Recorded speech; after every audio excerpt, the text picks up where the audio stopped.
Hello, bright star of my country. Welcome all of you again. चलिए अब हम आज का लेक्चर स्टार्ट करते हैं और हम पढ़ रहे हैं फिनॉल, एरोमेटिक कंपाउंड फिनॉल के बारे में, जिसमें लास्ट लेक्चर में मैंने आपको बता दिया था कि फिनॉल कैसे बनता है और जिसमें क्यूमीन से फिनॉल कैसे बनता है, क्लोरोबेंजीन से फिनॉल कैसे बनता है। कई मेथड मैंने आपको बता दिया फिनॉल बनाने का। और आज हम पढ़ेंगे फिनॉल कैसे रिएक्शन करता है, केमिकल प्रॉपर्टी या reactions of phenol. Okay, chemical property या रिएक्शन ऑफ फिनॉल। और ये जो मैं पढ़ाने वाला हूँ फिनॉल, ये जो 2 लेक्चर में फिनॉल फिनिश हो रहा है, इससे एक क्वेश्चन आपके एग्जाम में पक्का आने वाला है। 100% एक क्वेश्चन आने वाला है, गारंटी आने वाला है। ओके, ऑर्गेनिक का पेपर जहां भी होता है याद रखिएगा, वहां पर ये फिनॉल के क्वेश्चन जरूर पूछे जाते हैं। और याद रखना, थोड़े से दिन बचे हैं आपके एग्जाम को, और याद रखिए यही थोड़े दिन की मेहनत, 1 महीने 2 महीने की मेहनत, थोड़े दिन की मेहनत और आने वाले 70 साल का एंजॉयमेंट। अरे 80 साल अगर आपकी उम्र है, 90 साल आपकी उम्र है, 15-20 साल आपको, 18 से 20 साल अगर आपकी एज अभी हो चुकी है, तो आने वाले 70-80 साल आप जिंदे, 60-70 साल जिंदा रहने वाले हैं। 80 साल भी रह सकते हैं कुछ लोग तो, ओके, 90 साल भी कुछ लोग और भी रह सकते हैं। तो याद रखना यार, 2 महीने 3 महीने की मेहनत, आने वाले 70 साल का एंजॉयमेंट। कैसे? अरे अभी 2 महीने लगातार लग जाओ, पूरी ताकत से लग जाओ, मेहनत से लग जाओ, और एग्जाम के 1 दिन पहले तक पूरी ताकत से लग जाओ और आप सेलेक्ट हो जाओ बेहतरीन रैंक के थ्रू। रैंक बेहतरीन होगी, यदि रैंक आपकी बेहतरीन होगी, कॉलेज बेहतरीन होगा, तो प्लेसमेंट बेहतरीन होगा, नौकरी बेहतरीन लगेगी, है ना? बेहतरीन नौकरी लगेगी तो और भी बेहतरीन लोग आएंगे आपके लाइफ में, फिर लाइफ आपकी बेहतरीन हो जाएगी, पैसे भी होगा, सब कुछ होगा। ओके, तो थोड़े दिन की मेहनत, आने वाले कई 70 सालों तक का एंजॉयमेंट। याद रखना, इससे अच्छा इन्वेस्टमेंट लाइफ में मिल ही नहीं सकता। और करना क्या है? कुछ नहीं, आपको सिर्फ एग्जाम के 1 दिन पहले तक अपनी पूरी ताकत लगा देनी है। कितनी ताकत? इतनी ताकत लगाओ कि रिजल्ट की परवाह किए बगैर इतनी ताकत लगाओ कि आपके पेरेंट्स ये बोले कि बेटा आप पर थोड़ा देर पढ़ाई बंद कर दे, थोड़ा देर आराम कर ले, थोड़ा रिलैक्स हो जा, थोड़ा खेल ले, थोड़ा टीवी देख ले, तो दोस्तों से बात कर ले, आपके पेरेंट्स कहने पर मजबूर हो जाए। बाकी रिजल्ट की परवाह मत करो। और अभी मेरे पिछले 17-18 सालों का जो 16-17 सालों का जो वैसे तो पढ़ा तो मैं 18 सालों से रहा हूं, पर प्रॉपर तरीके से 16-17 साल पहले से पढ़ा रहा हूं। पिछले 16 से 17 सालों का एक्सपीरियंस मेरा ये कहता है कि जिसने लास्ट डे तक प्रिपरेशन की, जिसने एग्जाम के 1 दिन पहले तक प्रिपरेशन किया, लगातार कोशिश करता रहा, वो पक्का अच्छी रैंक पाया, वो पक्का अच्छी रैंक पाया। और जिसने डर के भाई छोड़ दिया कि इतने सारे सिलेबस याद नहीं हो पा रहे हैं, क्या करूं, आगे कैसे बढ़ूं, कैसे न बढ़ूं, उसका सिलेक्शन नहीं हुआ। अब यार तुमने 90% अपने चीजों को कंप्लीट कर लिया है और 10% चीजें बची है। बस एक डर सा लग रहा है कि जो पीछे हमने कई महीने पहले पढ़ा था वो याद नहीं आ रहा। वो ऐसा आपको लग रहा होगा कि वो चीजें याद नहीं आ रही है, पर जैसे क्वेश्चन पूछे जाएंगे वो ऑटोमेटिक याद हो जाएगा। आप किसी भी पिछले चैप्टर के क्वेश्चन उठा के देखो, आपको याद हो जाएगा कि इसमें कौन सा कंसेप्ट लगता है। शायद वो टॉपिक आपको अभी प्रेजेंट टाइम में याद ना हो, पर अगर क्वेश्चन आप देखेंगे तो तुरंत याद हो जाएगा कि इस टॉपिक का सवाल है और इसको हम ऐसे सॉल्व करते हैं। ये हर बच्चे को फील होगा। ओके, तो लग जाओ, लास्ट डे तक प्रिपेयर करते जाओ। हाँ, एक चीज और मैंने बताया, कई बार मैं बता रहा हूं कि शॉर्ट नोट भी बनाते जाओ। शॉर्ट नोट बनाने के लिए मैंने तरीका बताया था कि किसी टॉपिक को पढ़ते हो और कुछ चीजें हमेशा याद रहती हैं और कुछ चीजें बार बार भूल जाती हैं। तो जो चीजें बार बार भूल जाती हैं उन्हीं को आपको नोट करना है। जो चीजें बार बार भूल जाती हैं उसको एक शॉर्ट नोट में नोट कर डालो। एग्जाम के पहले उसे एक बार जरूर देखना, 2 दिन 3 दिन पहले। तो चलिए आज का लेक्चर स्टार्ट करते हैं। Reactions of phenol, chemical property of phenol. और पॉजिटिव थिंकिंग रखो, ऊपर वाले पर विश्वास रखो, गॉड पे विश्वास रखो। वो पक्का हर मेहनत करने वाले को अच्छा रिजल्ट देता है। उस पर ट्रस्ट करो, चुपचाप मेहनत करो, बिना दोस्त किसी की बात सुने। लगातार मेहनत करते जाओ, सफलता पक्का मिलेगी। और मुझे ज़रूर बताना कि तुम किस कॉलेज में गए, किस कॉलेज में नहीं गए, कौन सा बेहतरीन कॉलेज तुमने अचीव किया। ओके, तो चलिए स्टार्ट करते हैं रिएक्शंस ऑफ फिनॉल।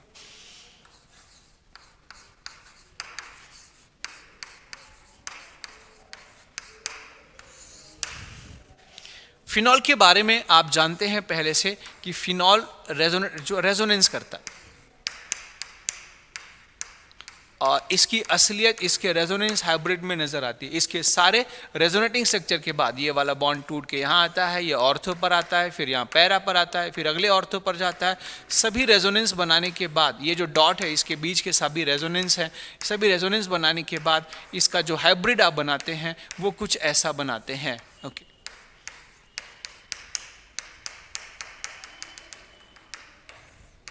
इस रेजोनेंस की वजह से या रेजोनेंस हाइब्रिड को देखने के बाद, इस रेजोनेंस को देखने के बाद या रेजोनेंस हाइब्रिड को देखने के बाद ये हमें पता चल रहा है कि फिनॉल के बेंजीन रिंग पर, फिनॉल के रिंग पर इलेक्ट्रॉन डेंसिटी नॉर्मल बेंजीन की तुलना में ज़्यादा है। अगर हम इलेक्ट्रॉन डेंसिटी को कंपेयर करें बेंजीन और फिनॉल में किस में ज़्यादा है, तो इलेक्ट्रॉन के मामले में फिनॉल के पास इलेक्ट्रॉन ज़्यादा है, तो इसलिए phenol is more reactive than benzene towards electrophile. पहला, phenol is more reactive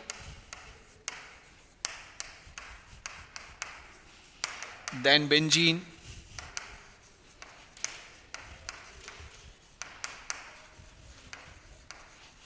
towards electrophilic substitution reaction। क्यों? क्योंकि फिनॉल, अच्छा बेंजीन नॉन पोलर है, फिनॉल पोलर भी होता है, तो इसलिए रिएजेंट को खुद पोलराइज कर देता है। दूसरा, अच्छा फिनॉल में OH group electron donating group है, प्लस M ग्रुप है, जो कि ऑर्थो और पैरा पे इलेक्ट्रॉन डेंसिटी बढ़ाता है। इसलिए फिनॉल के में जो है इलेक्ट्रोफाइल का अटैक ऑर्थो और पैरा पोजीशन पे होता है। ओके, तो electrophilic attack, electrophile attack at ortho या पैरा पोजीशन। हाँ, या तो ऑर्थो पर करेगा या तो पैरा पर अगर इलेक्ट्रोफाइल की मात्रा बहुत ज्यादा है तो वो दोनों ऑर्थो और पैरा पर भी अटैक कर सकता है। ओके, और फिनॉल तीन तरह के मेन रिएक्शन शो करता है, एक करता है इलेक्ट्रोफिलिक सब्स्टिट्यूशन रिएक्शन और दूसरा रिडक्शन एंड ऑक्सीडेशन। ये तीन तरह के रिएक्शन से आपके एग्जाम में क्वेश्चन पूछे जाएंगे। तो इट्स सो या it's common reaction is electrophilic substitution reaction, number 2 reduction, number 3 oxidation.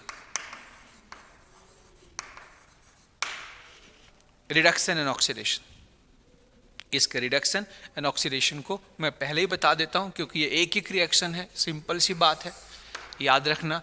सबसे पहला रिडक्शन,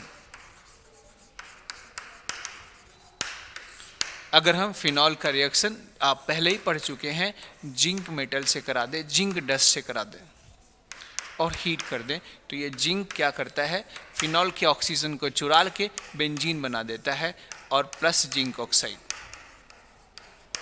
ये आप जानते हैं। नंबर 2 ऑक्सीडेशन,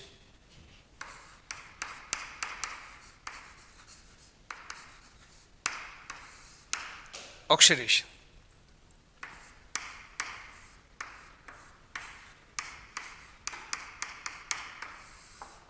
फिनॉल का रिएक्शन कर दीजिए,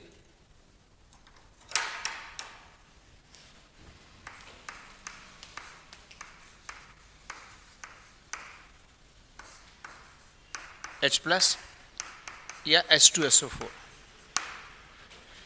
या K2Cr2 7H+ या H2SO4 और दोबारा, या यहाँ पर Na2 भी ले सकते हैं, Na2 सोडियम डाइक्रोमेट, Na2Cr2O7H+ या H2SO4।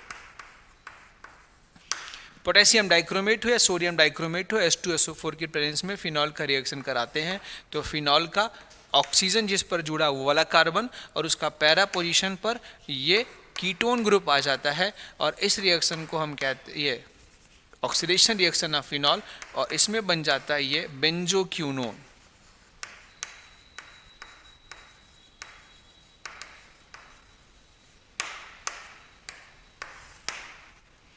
फिनॉल का ऑक्सीडेशन करने पर हम प्राप्त करते हैं बेंजोक्विनोन। अब हम पढ़ेंगे नेक्स्ट अगला reaction, electrophilic substitution reaction of phenol.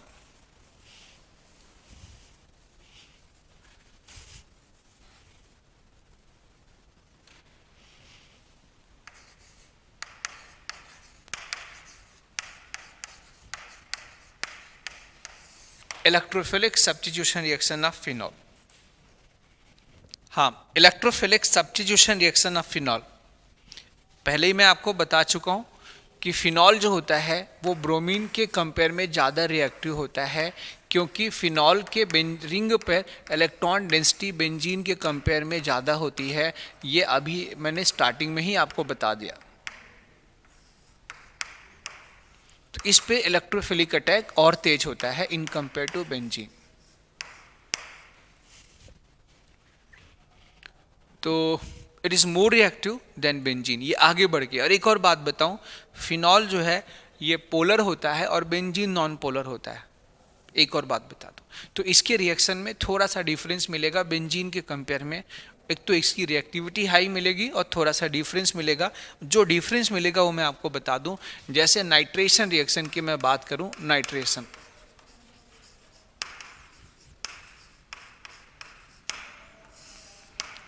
Reaction में अगर हम फिनॉल का रिएक्शन कराते हैं,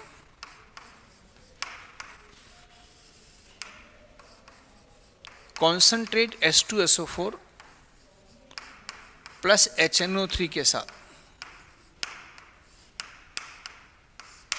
कॉन्सेंट्रेट H2SO4 प्लस HNO3 के साथ अगर हम रिएक्शन कराते हैं room temperature even 25 degree Celsius के आसपास, तो अब इससे NO2 बनेगा और इसके ऑर्थो पैरा इतना ज़्यादा ये रिएक्टिव होता है, इस पे इलेक्ट्रॉन डेंसिटी इतनी ज़्यादा होती है कि इसी सेम टेम्परेचर पे इस पे 3 बार नाइट्रेशन हो जाता है।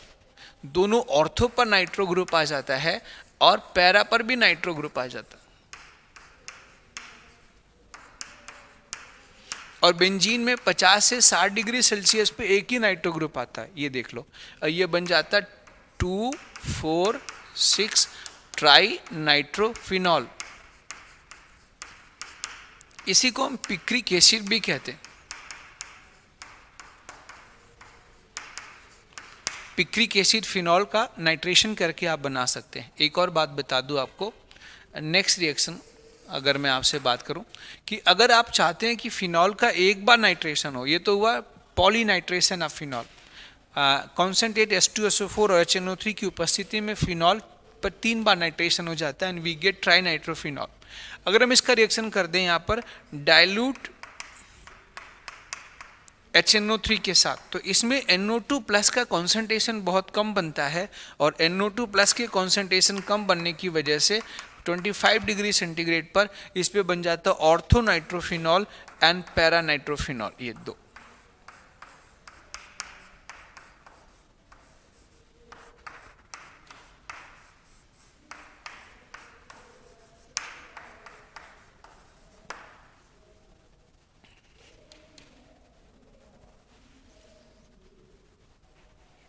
जी, अब ये तो था, देखिए नाइट्रेशन में डिफरेंस आपने देख लिया, इसकी हेलोजिनेशन में भी डिफरेंस होता है। Halogenation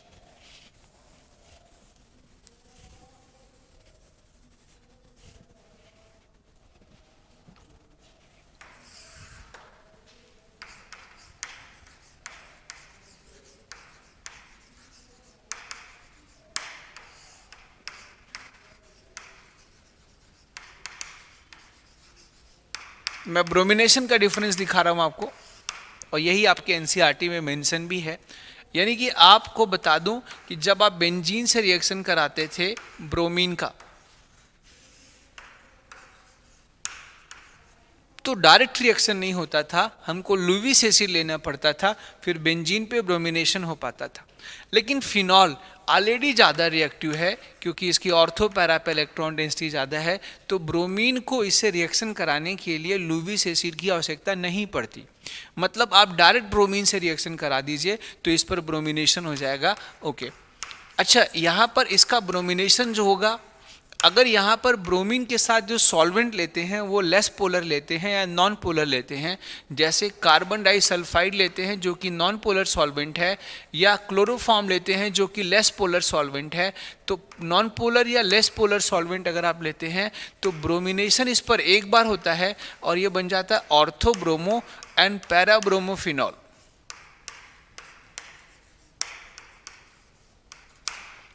ऑर्थोब्रोमो and पैराब्रोमोफिनॉल।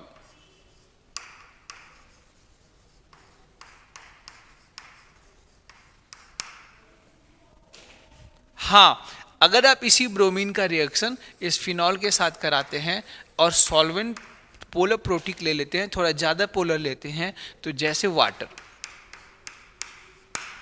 तो Br+ का कॉन्सेंट्रेशन यहाँ पर ज़्यादा बनता है और इसकी रिएक्टिविटी भी बढ़ जाती है।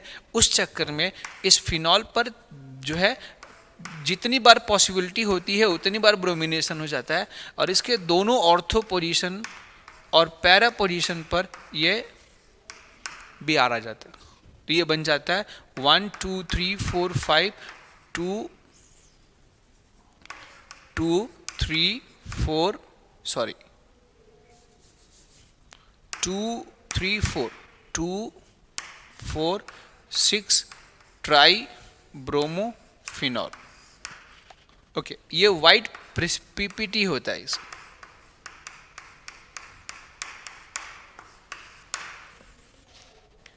ओके, समझ में आ गया। अच्छा, एक और बात बता दूं, इसी ब्रोमीन वाटर का रिएक्शन अगर हम बेंजीन से करा दें तो बेंजीन ब्रोमीन वाटर से रिएक्शन नहीं करता, नो रिएक्शन। लेकिन अगर आप इसी ब्रोमीन वाटर का रिएक्शन अगर आप फिनॉल से करा दें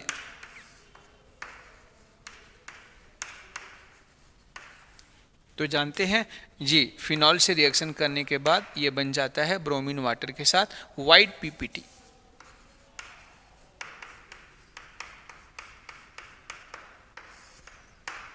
वाइट प्रेसिपिटेट बन जाता है किसका? 2 4 6 ट्राई ब्रोमोफिनॉल का। इसमें कलर में भी परिवर्तन होता है। इसमें जो Br2 वाटर होता है ये डार्क ब्राउन कलर होता है या इसका कलर चेंज होता है। No change in colour of bromine water, no change in colour of Br2 water. Bromine water के कलर में कोई चेंज नहीं होता है, लेकिन यहां पर क्या होता है? Change in colour of bromine water.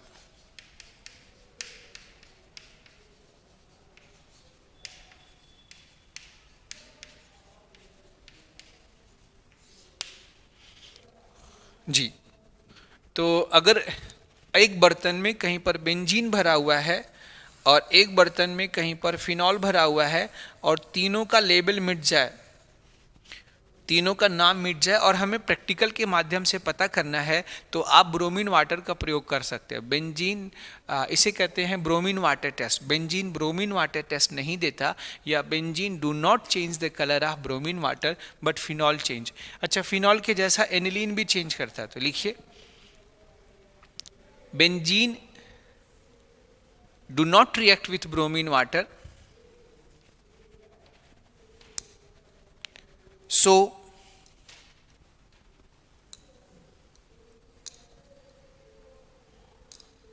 benzene do not change the color of bromine water, but phenol react with bromine water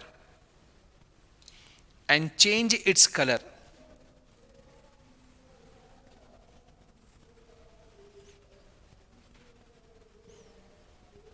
Okay, means benzene bromine water test negative देता है और phenol bromine water test positive देता है, colour को change करता है। ये बात याद रखना, इससे आप डिफरेंशिएट कर सकते हैं।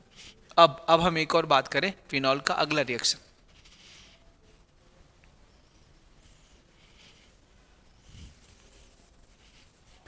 आप एग्जाम में एक बार क्वेश्चन आ चुका है। अच्छा, कभी एक बात को याद रखना, एग्जाम में ये क्वेश्चन आ चुका है, जैसे बेंजीन या फिनॉल पर जैसे सल्फोनिक एसिड या कार्बोक्सिलिक एसिड, ऐसा कोई ग्रुप उपस्थित है और इसका रिएक्शन आप ब्रोमीन वाटर के साथ करा दें,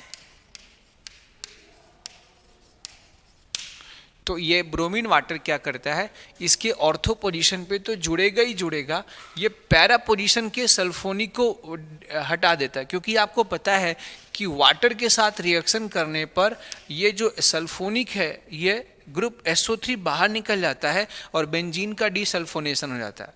तो वाटर से हीट करने के बाद, वाटर से हीट करने के बाद हमें प्राप्त हो जाएगा ये फिनॉल, और फिर फिनॉल का रिएक्शन अगर हम ब्रोमीन वाटर के साथ कराते हैं तो हमें क्या प्राप्त हो जाएगा, ये 2,4,6 tribromophenol.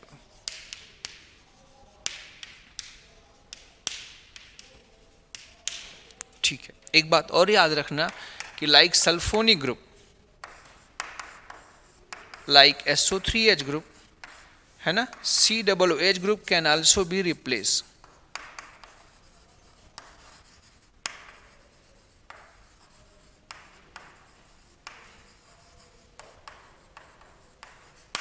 Like SO3 COOH group can also be replaced by this method।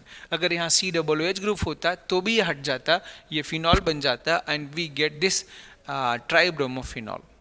अब आपके एग्जाम में जो क्वेश्चन आया था उसमें एक सब प्रोडक्ट, एक ऑप्शन में यहाँ भी आर दिया था, दूसरे में यहाँ भी आर दिया, मतलब यहाँ भी दिया था, यहाँ भी दिया था, और तीसरे में यहाँ भी दिया था, यहाँ भी दिया था, यहाँ भी दिया था, और चौथे में यहाँ दिया हुआ था, ऐसे कुछ दिया हुआ था। तो ये 4 ऑप्शन में से वो ऑप्शन करेक्ट है जिसमें ये ट्राइब्रोमोफिनॉल का फॉर्मेशन होता है। तो ये था हेलोजिनेशन रिएक्शन। इसका हेलोजिनेशन जो है फास्टर होता है इन कंपेयर टू बेंजीन के हेलोजिनेशन से। बेंजीन के हेलोजिनेशन में कैटलिस्ट की आवश्यकता पड़ती है, पर यहाँ कैटलिस्ट की आवश्यकता नहीं पड़ती। अब हम पढ़ेंगे अगला रिएक्शन आपके एग्जाम में, याद रखना ज़्यादा रिएक्शन फिनॉल के नहीं है, चंद रिएक्शन है जो आपके एग्जाम में पूछे जा सकते हैं। तो अगला रिएक्शन जो हमें पढ़ना है वो ये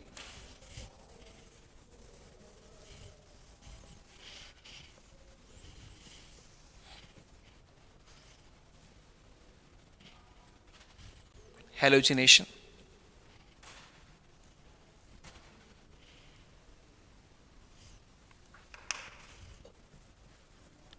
हाँ, नेक्स्ट रिएक्शन है Kolbe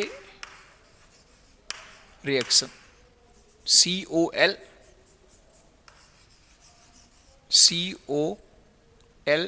COLBES, Kolbe's reaction. Kolbe's reaction, ये रिएक्शन इंपॉर्टेंट है, ये भी काफी इंपॉर्टेंट है। अब इसमें 2 रिएक्शन बहुत इंपॉर्टेंट है, या तो कोल्बेज या तो ये 5 स्टार रिएक्शन है।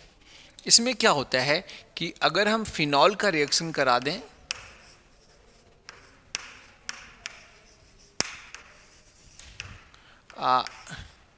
CCl4 in the presence of NaOH, आपको बता दूं ये ऐसे भी लिख सकते हैं, first NaOH, second CCl4, okay, फिर सेकेंड इसमें हम मिला दें H+। तो इन दोनों काम के बाद क्या होता है कि फिनॉल के ऑर्थो और पैरा पोजीशन पे COOH ग्रुप आ जाता है। ये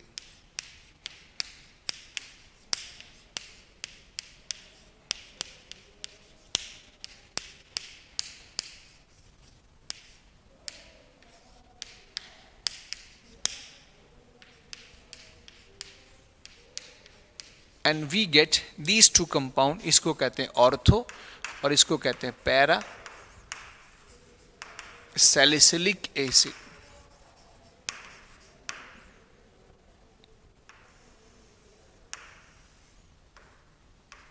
ortho and para salicylic acid, याद रखें।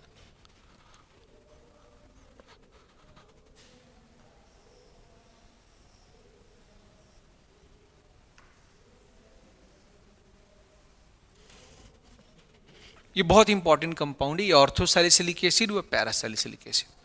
ये मेडिसिनली बहुत इंपॉर्टेंट कंपाउंड है, इसके द्वारा मेडिसिन का फॉर्मेशन किया जाता है। एस्पायरिन, क्रोसिन, डिस्प्रिन वगैरह जो बनता है वह इसी से बनता है।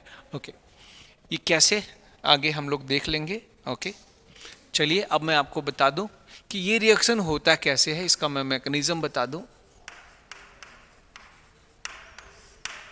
सबसे पहले क्या होता है, फर्स्ट जो क्लोरोफॉर्म CCl4 और NaOH,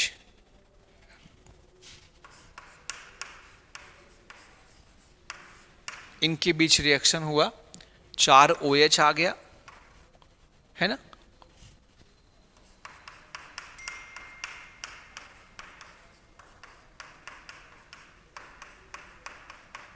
और यहां से H2O, एक OH यहां से निकला, एक H यहां से निकला। फिर याद रखिएगा, एक OH यहां से निकला, एक H यहां से निकला, और हम पा जाते हैं CO2 plus 2H2O, carbon dioxide plus water. ये कार्बन डाइऑक्साइड इलेक्ट्रोफाइल का काम करता है, इसके कार्बन पर पॉजिटिव चार्ज होता है और ऑक्सीजन पे नेगेटिव चार्ज होता है, बिल्कुल ऐसे। तो इट्स वर्क एज इलेक्ट्रोफाइल। और इधर क्या होता है, एक और कहानी मैं आपको बता दूं, सेकंड कहानी क्या होता है, इधर फिनॉल, ये phenol,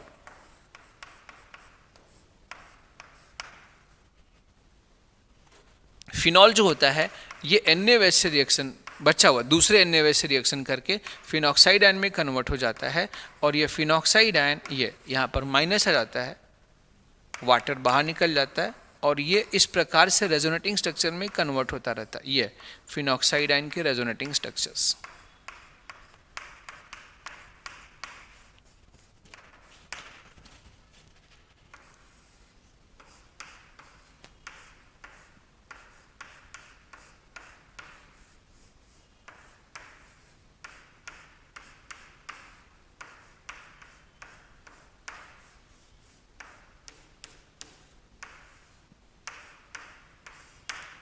resonating structure of this phenoxide, ये 4 रेजोनेटिंग स्ट्रक्चर में कन्वर्ट होता रहता, और इसी मोहल्ले में ये CO2 दर दर भटक रहा है। किसके लिए भटक रहा है, इलेक्ट्रॉन को पाने के लिए। जी, तो ये CO2 की मुलाकात देखो इससे होती है, तो इससे इलेक्ट्रॉन लेना कठिन है, ऑक्सीजन से इलेक्ट्रॉन लेना कठिन है ना, लेकिन कार्बन से इलेक्ट्रॉन लेना आसान है। तो ये CO2 या तो इस पर अटैक करता है, या तो इस पर अटैक करता है, या तो इस पर अटैक करता है। अच्छा, यहाँ अटैक करेगा तो ये ऑर्थो कार्बोक्सिलिक एसिड बनेगा, और यहाँ अटैक करेगा तो पैरा। इसमें ऑर्थो वाले की मात्रा ज़्यादा बनती है, ये मेजर होता है ना, ये मेजर होता है, इट्स मेजर। एक तो इसके बनने की प्रोबेबिलिटी ज़्यादा है, ऊपर से इनके बीच हाइड्रोजन बॉन्डिंग के चांसेस, इंट्रामोलिकुलर हाइड्रोजन बॉन्डिंग, तो इसलिए ऑर्थो मेजर होता है, और पैरा इसका माइनर होता है। इस बात को याद रखना, पैरा और माइनर। जी, यही रिएक्शंस हैं। फिर आगे अब याद रखना, जैसे ही ये CO2 इस कंपाउंड पर अटैक करता, सेकेंड स्टेप,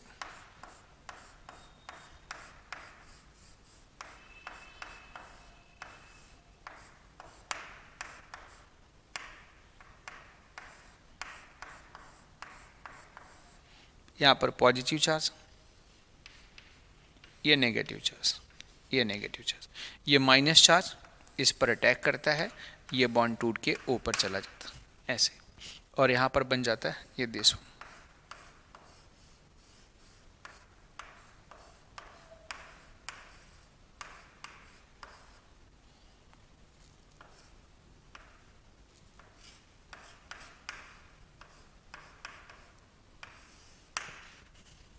ये रिएक्शन इंटरमीडिएट का फॉर्मेशन होता है। अच्छा, आपको बता दूं ये Na कहाँ रहता है, ये Na इस केस में यहाँ रहेगा, जहां जहां नेगेटिव चार्ज वहां वहां Na रहता है। अब जरा ध्यान से देखिए, तो आपको ऐसा नहीं दिख रहा है कि ये कार्बन बिल्कुल इसके जैसा ये कंपाउंड, ये जिसमें टाइटोमेरिज्म होने के चांसेस, ये पड़ोसी कार्बन का हाइड्रोजन टाइटोमेरिज्म करता है, फिनॉल बनता है। बस वही कहानी यहाँ पर स्टार्ट होती है, इसमें हो जाता है टाइटोमेरिज्म, ये टाइटोमेराइज होके ये वाला बॉन्ड यहाँ आता है, ये बॉन्ड टूट के यहाँ जाता है, और ये O इस H को ले लेता है, और ये टाइटोमेराइज होके कन्वर्ट हो जाता है इसमें।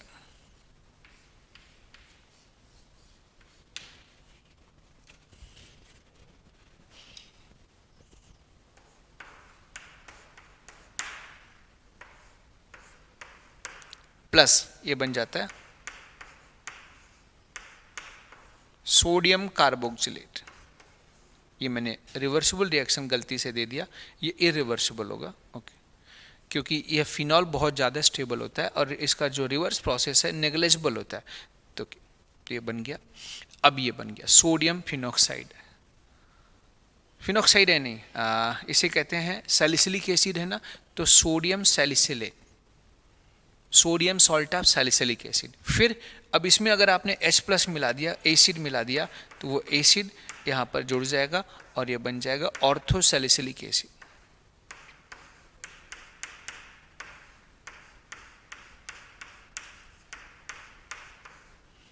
ये बिकम्स ऑर्थो सैलिसिलिक एसिड। अच्छा, एक और बात बता दूं, इस कार्बन पर अगर हाइड्रोजन के बजाय ड्यूटेरियम ले लीजिए तो ऑक्सीजन पर, यहाँ पर जो हाइड्रोजन है यहाँ पर डी आ जाएगा। ये हाइड्रोजन ऑर्थो पोजीशन का है। अगर मान लो कभी बेंजीन के साथ यहाँ डी लिखा हो, डी, तो यहाँ पर डी आ जाएगा। ऐसे ही रिएक्शन जब इसने ऑर्थो पर किया तो बना ऑर्थो प्रोडक्ट, और जब इसका अटैक इस पैरा पर होगा, है ना, तो बन जाएगा पैरा प्रोडक्ट। ये इसका मैकेनिज्म, पैरा अटैक।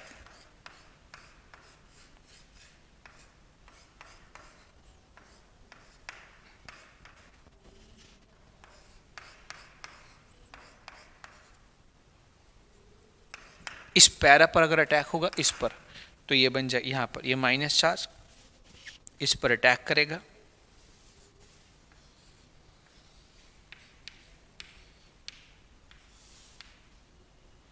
ये अटैक करेगा और ये बॉन्ड टूट के ऊपर चला जाए।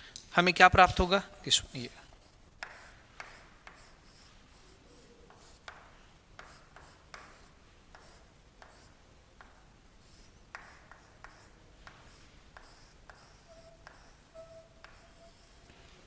फिर टाइटोमेराइज, यहां पर सोडियम जोड़ा रहे,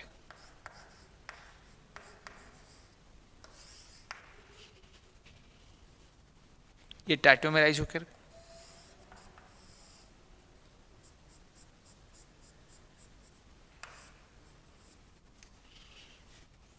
ये वाला बॉन्ड टूट के यहां जाएगा, ये यहां जाएगा, ये यहां जाएगा, और यहां पर H जुड़ जाएगा and we get this.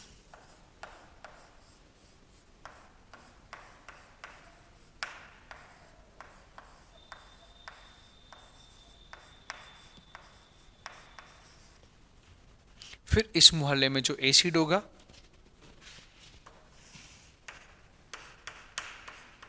Acid से निकला हुआ H यहां जुड़ जाएगा and we get this.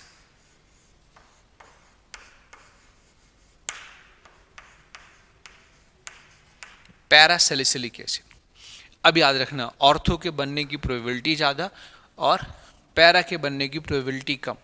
Ortho में इंट्रामोलिकुलर हाइड्रोजन बॉन्डिंग, पैरा में नो हाइड्रोजन बॉन्डिंग, इसलिए ऑर्थो जो होगा मेजर और पैरा जो होगा वो माइनर। अब हम बात करते हैं अगला, नेक्स्ट क्वेश्चन कैसे आएगा आपके एग्जाम में। क्वेश्चन देखो ऐसे पूछा जाएगा, बहुत सिंपल सा क्वेश्चन है।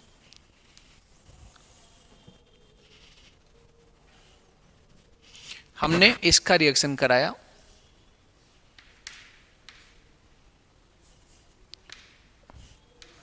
CO नहीं,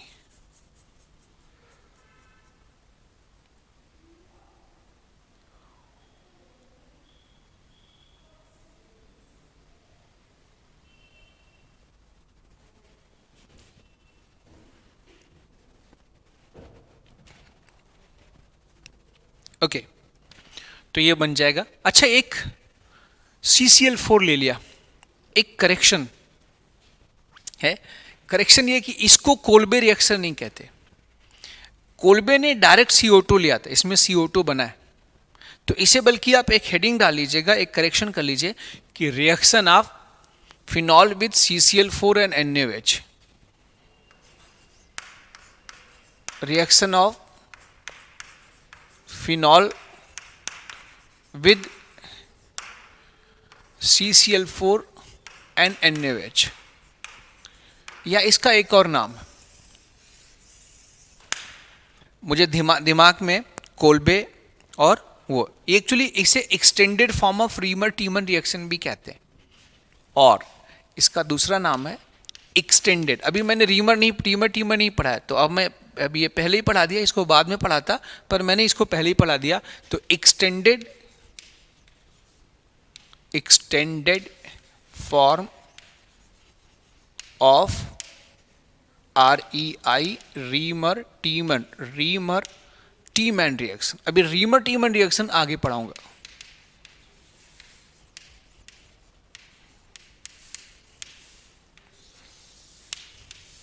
ठीक है जी, it's extended form of Reimer Tiemann reaction, या इसे कहते हैं reaction of phenol with CCl4। It is not in our NCERT, ये हमारे NCERT में नहीं है। ओके पर फीलिंग वही है जी। इसमें आपको इलेक्ट्रोफाइल क्या बनेगा, CCl4 और NaOH से CO2 बनता है। कोल्बे नामक साइंटिस्ट ने डायरेक्ट CO2 ले लिया था, मैकेनिज्म वही है। ओके तो अगर कभी भी आपसे क्वेश्चन पूछे कि अगर हम इसका रिएक्शन कराते हैं फर्स्ट CCl4 और NaOH के साथ, यहां पर आपको बनाना है A is the major product.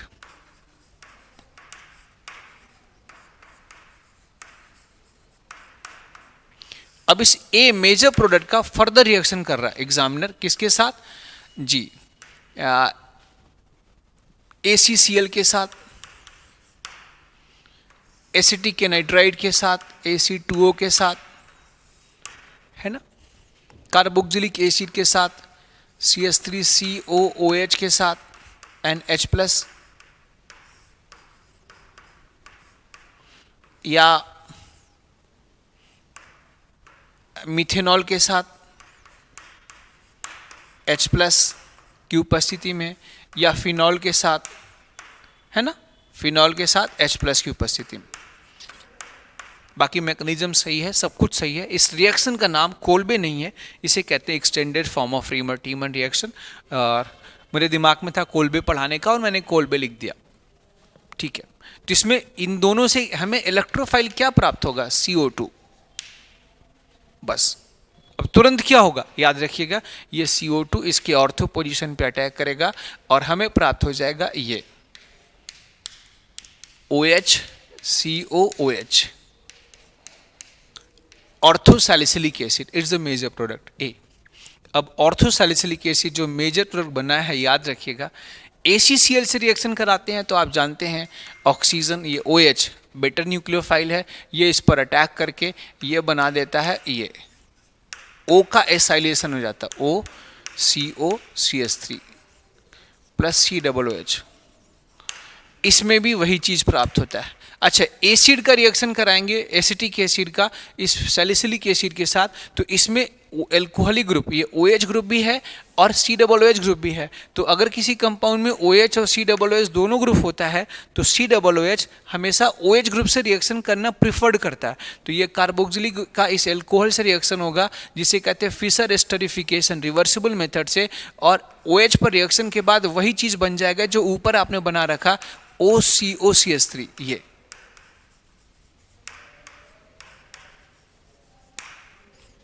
इन दोनों को कहा जाता है एस्पाइरिन।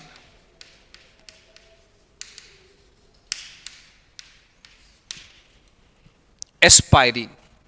और अगर मिथेनॉल से रिएक्शन करेंगे तो मिथेनॉल एक एल्कोहल है, और एल्कोहल से रिएक्शन कम करना चाहता है, एल्कोहल एसिड से ज़्यादा रिएक्शन करना चाहता है, तो यहाँ पर भी एस्टरिफिकेशन होगा, पर ये एल्कोहल इस एसिड से रिएक्शन करेगा और ये बना देगा this one, methyl salicylate, COOCH3। और फिनॉल से रिएक्शन कराएंगे तो फिनॉल का फिनॉल से रिएक्शन के बजाय OH का इस कार्बोक्सिलिक ग्रुप से रिएक्शन होगा और ये बन जाएगा फिनाइल सैलिसिलेट। इसको थोड़ा नीचे लिख दें, कंजूसी कर रहा हूं मैं स्पेस की। ओके,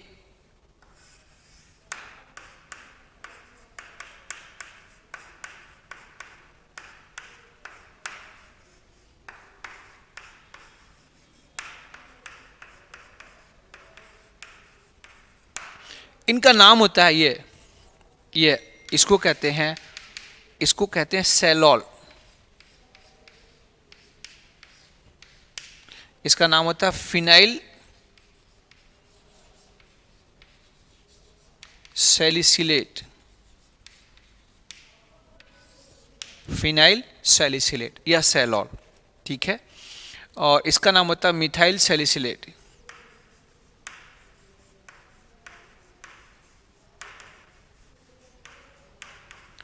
इसे ऑयल ऑफ विंटर ग्रीन भी कहते हैं। ये क्या होता है कि आर्थराइटिस की प्रॉब्लम, घुटनों में जो दर्द होता है उसके लिए ये दवा के रूप में यूज होता है। और जो एस्पाइरिन होता है, एस्पाइरिन एनाल्जेसिक होता है। इसकी चर्चा मैं शायद एक बार कर चुका हूं। एस्पाइरिन जो होता है वो एनाल्जेसिक होता है, और थोड़ा बहुत, जितना पैरासीटामॉल होता है उतना तो नहीं, ये थोड़ा बहुत एंटीपायरेटिक भी होता है। मतलब ये बुखार को भी थोड़ा रिड्यूस करता है। ओके। और जो ये मिथाइल सैलिसिलेट है, ये आर्थराइटिस के लिए यूज होता है। और जो सैलॉल है, सैलॉल SALLOL, सैलॉल, सैलॉल को एंटीसेप्टिक कहते हैं। एंटीसेप्टिक।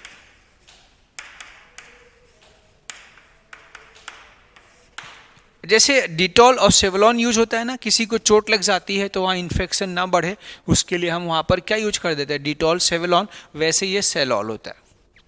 ओके। अच्छा, जो एस्पाइरिन होता है उसमें फंक्शनल ग्रुप एस्टर और कार्बोक्सिलिक ग्रुप होता है। और जो मिथाइल सैलिसिलेट होता है उसका फंक्शनल ग्रुप फिनॉल और एस्टर होता है। और जो, अच्छा ये लोग, ये सैलॉल का भी फिनॉल और एस्टर है। अच्छा, सैलॉल और मिथाइल सैलिसिलेट ये सोडियम बाइकार्बोनेट से रिएक्शन नहीं करते क्योंकि यहाँ पर वो फिनॉल ग्रुप है, लेकिन ये सोडियम बाइकार्बोनेट से रिएक्शन करके बाइकार्बोनेट के CO2 को निकालता है। ये आपके एग्जाम में पूछा जा चुका है जी, इसे याद रखना।